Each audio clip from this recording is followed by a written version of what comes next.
आए हुसैन वाले नहीं, हमारा कहना है कि वाह हुसैन, ए हुसैन इब्ने अली तुम पर। जो ही मुहर्रम शुरू होगा बहस शुरू हो जाएगी। हम हाय हुसैन वाले नहीं, हम वाह हुसैन वाले। गमे हुसैन में रोना नहीं चाहिए। मेरी बात सुनना तवज्जो से। बात सुनाना मेरा काम है, फैसला करना आपका काम है। इमाम हुसैन का बचपना था। नबियों के सरदार सजदे में थे। हुसैन मासूम कदमों के साथ चलते हुए आए, हजूर की पुश्त पर सवार हो गए। नबियों के सरदार ने सजदे से सर नहीं उठाया, बल्कि सजदा लंबा कर दिया। अगर सजदे से सर उठा भी देते, ज्यादा से ज्यादा क्या हो जाता? जब इंसान सजदा करता है तो जमीन के बिल्कुल करीब होता है।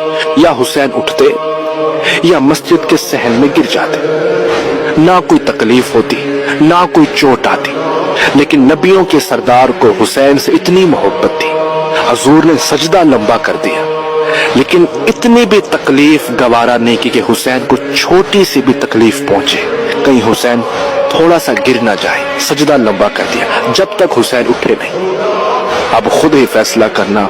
उसी हुसैन को करबला के मैदान में तन्हा करके पहले भूखा प्यासा रखा गया, फिर पूरे खानदान को उजाड़ा गया, फिर जवान बेटों की लाशें उठवाई गई। उसी हुसैन को करबला के मैदान में तन्हा करके कहीं से पत्थर, कहीं से नेज़े, कहीं से तलवारें, सर से लेकर पांव तक जिस्म का कोई हिस्सा नहीं था जो हुसैन का जख्मी ना हो।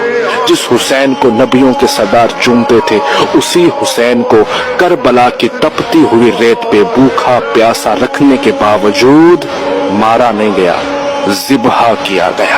अल्लाह, ज़िब्हा किया गया नवासे रसूल को मुसलमानों ने। अगर ये बात वाह करने की है तो फिर वाह कर। अगर ये बात हाय करने की है तो फिर हाय कर। अगर ये बात खुश होने की है तो फिर खुश हो।